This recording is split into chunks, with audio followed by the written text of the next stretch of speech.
জুলাই ঘোষণাপত্রকে সাংবিধানিক স্বীকৃতি প্রদান করতে হবে। জুলাই সনদকে আইনি স্বীকৃতি দিতে হবে। এলেকো করে জুলাই সনদকে কার্যকর করতে হবে। বাংলাদেশের সচিবালয়ে যে নীতি নির্ধারণ করা হবে সেই নীতি যেন জনস্বার্থের পক্ষে হয়, সেটা স্বচ্ছতার সঙ্গে জনগণের কাছে উপস্থাপন করতে হবে। ভাইরা আমার, মৌলিক সংস্কারের ভিত্তিতে জাতীয় ঐক্যমত্য কমিশনে রাজনৈতিক দলগুলোর ঐক্যমত্য তৈরি হয়েছে। আমরা হয়তো অনেক প্রত্যাশা নিয়ে ঐক্যমত্য কমিশনে গেছি।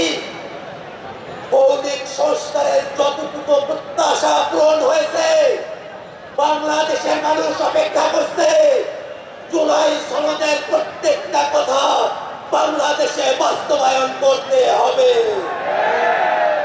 জুলাই সনদকে কোন কাগজে বাঘে আমরা পরিণত হতে দেব না। ভাইরা আমার, সরকার জুলাই ঘোষণাপত্র, জুলাই সনদ প্রণয়ন করবে। আমরা সরকারের কাছে উদাত্ত কণ্ঠে আহ্বান রাখতে চাই, জুলাই ঘোষণাপত্রকে সাংবিধানিক স্বীকৃতি প্রদান করতে হবে। জুলাই সনদকে আইনি স্বীকৃতি দিতে হবে। লিগ্যাল ফ্রেমওয়ার্ক পাউডার করে এলেকো করে জুলাই সনদকে কার্যকর করতে হবে। ভাইরা আমার, জুলাই সনদের সংস্কারকে অন্তর্বর্তীকালীন সরকারকে বাস্তবায়ন করতে হবে।